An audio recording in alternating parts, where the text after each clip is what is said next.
Selamat datang di channel Keluarga Pandu, rumah berbagi cerita dan pesan. Halo sahabat keluarga Pandu, bagaimana kabarnya hari ini? Semoga kita selalu diberikan tubuh yang sehat dan selalu dalam perlindungan Tuhan.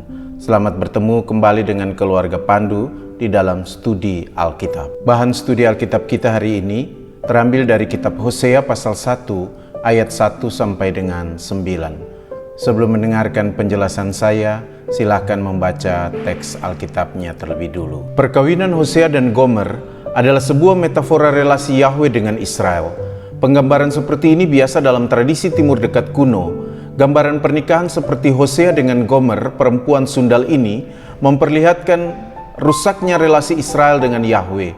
Gomer adalah metafora dari Israel yang telah melakukan persundalan karena mereka juga menyembah ilah-ilah lain dan juga mencari pertolongan di luar Yahweh, khususnya berhubungan dengan penyembahan kepada Baal orang Kanaan. Karena itu Allah membenci mereka dan akan menghukum mereka.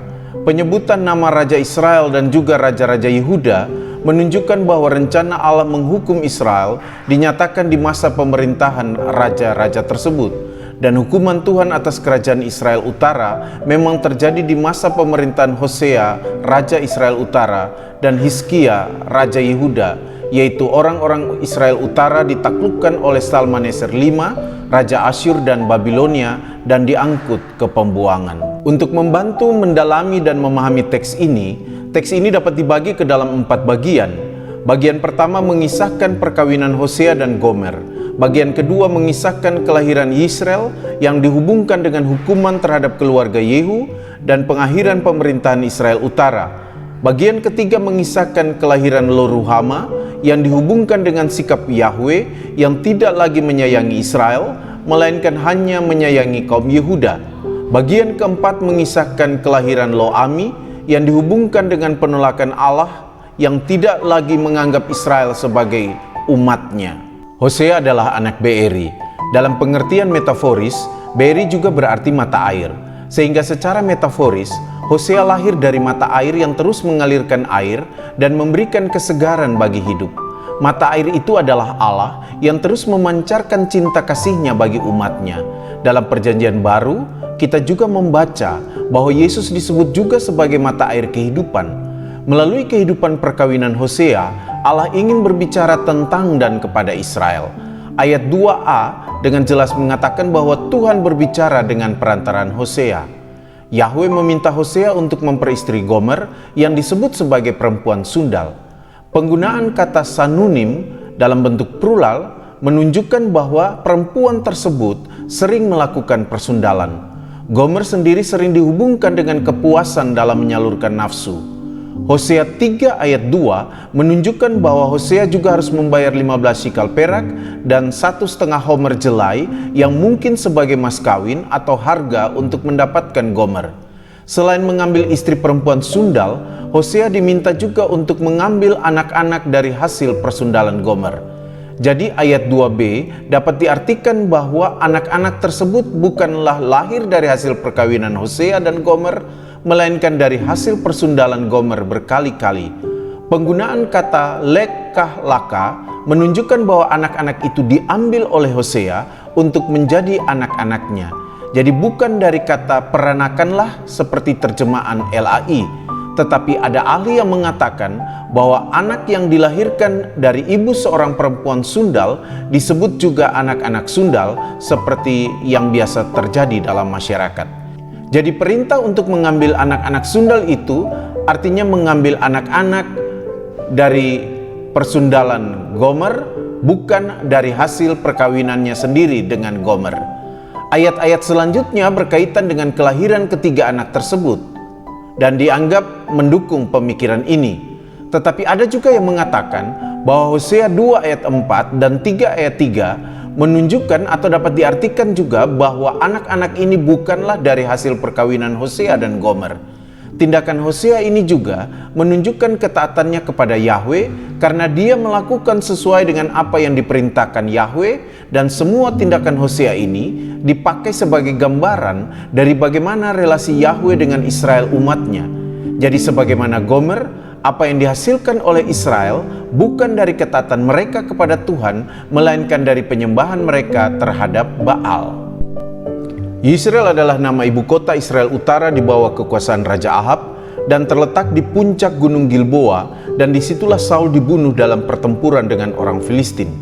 Yisrael adalah juga lembah yang indah dan luas, membentang dari barat ke timur, dari Gunung Karmel dan laut ke sungai Yordan. Disebut juga lembah Megido atau dataran Esdraelon. Yisrael adalah juga nama kota di wilayah Yehuda.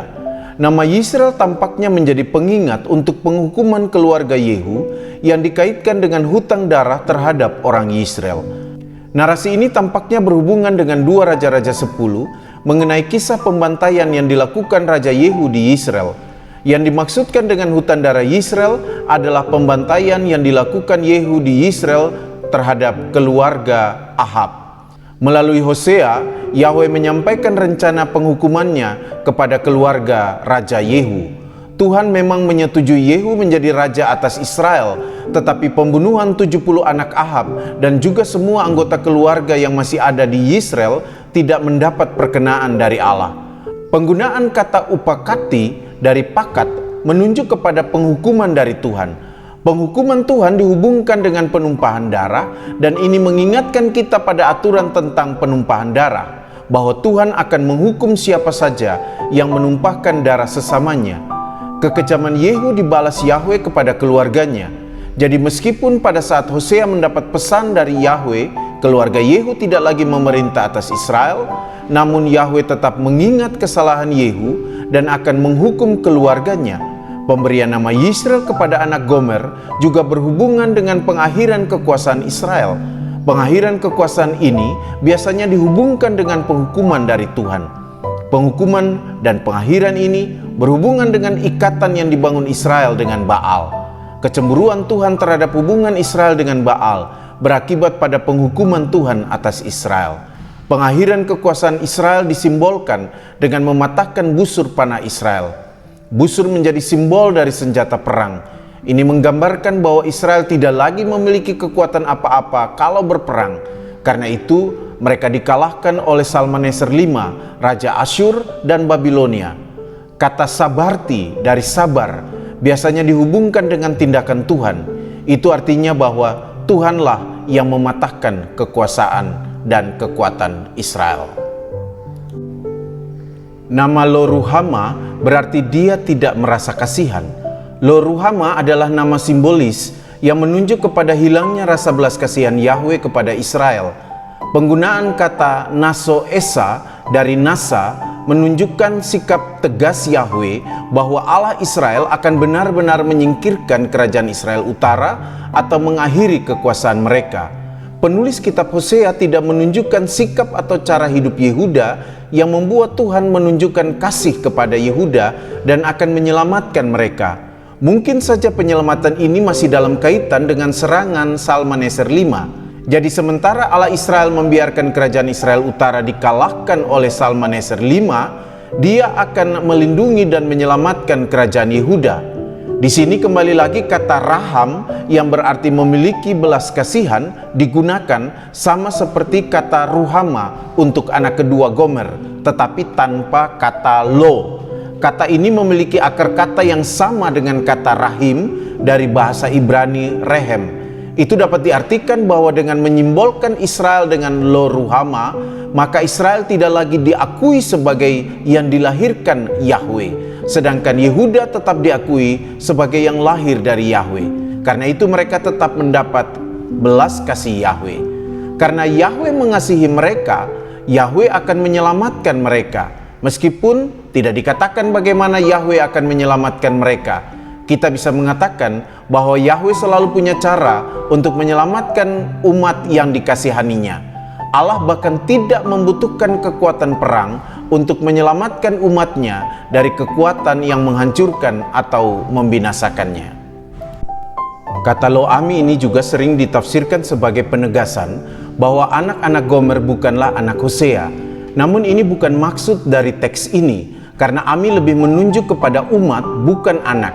Kata Ami menunjuk kepada umat, dan kata umat ini memiliki kaitan erat dengan perjanjian Yahweh dengan Israel. Itu artinya, jika Israel Utara dikatakan bukan lagi umat Allah, itu memberi kesan berakhirnya ikatan perjanjian Yahweh dengan mereka. Yahweh yang membuat ikatan perjanjian dengan Israel. Jadi, dengan mengatakan bahwa mereka bukan lagi umatnya, Yahweh telah memutuskan ikatan perjanjiannya dengan Israel Utara. Dengan demikian, Yahweh juga tidak lagi menjadi Allah Israel. Namun pernyataan ini bukan berarti bahwa Yahweh tidak memiliki urusan apa-apa lagi dengan Israel, dan bahwa Israel Utara sudah hilang sama sekali dari ingatan Allah. Janji penyelamatan dalam bagian lain kitab Hosea menunjukkan bahwa mereka tetap diingat Allah. Pemutusan hubungan ini lebih berarti bahwa Allah tidak akan melindungi dan menyelamatkan mereka lagi. Mereka tidak bisa lagi mengharapkan berkat pertolongan apa-apa dari Yahweh. Berbeda dengan Yehuda yang akan tetap dilindungi dan diselamatkan Yahweh. Allah Israel akan membiarkan mereka dihukum dan jatuh ke dalam kekuasaan bangsa lain. Jadi apa yang bisa kita pelajari dari bacaan ini? Yang pertama, mencari pertolongan dari kuasa-kuasa lain di luar kuasa dan pertolongan Allah akan membuat kita kehilangan perlindungan dan berkat Allah. Israel adalah bukti dari pemikiran ini. Ketika mereka meninggalkan Allah mereka dan Allah memutuskan untuk tidak lagi menolong mereka, mereka mudah jatuh ketika diserang oleh bangsa lain. Mereka dihancurkan. Sudah terlambat bagi mereka untuk berbalik dan mencari pertolongan Allah. Karena itu, berbaliklah kepada Allah sebelum terlambat, sebelum kita berada dalam persoalan-persoalan yang akan lebih memberatkan hidup kita. Yang kedua, Yehuda yang mendapat cinta dan perhatian Allah dijaga dan dilindunginya. Allah tidak membutuhkan kekuatan perang untuk menjaga dan melindungi mereka. Dia mempunyai cara tersendiri untuk menjaga, melindungi, dan menyelamatkan mereka. Untuk itu ingatlah, jika kita menjadi orang-orang yang dicintai Allah, Allah akan selalu menjaga, melindungi, dan menyelamatkan kita. Tidak perlu bertanya bagaimana Dia akan melindungi kita. Yang penting tetaplah percaya kepada Allah, dan percayalah bahwa kita akan aman dalam lindungannya. Demikian studi Alkitab kita hari ini.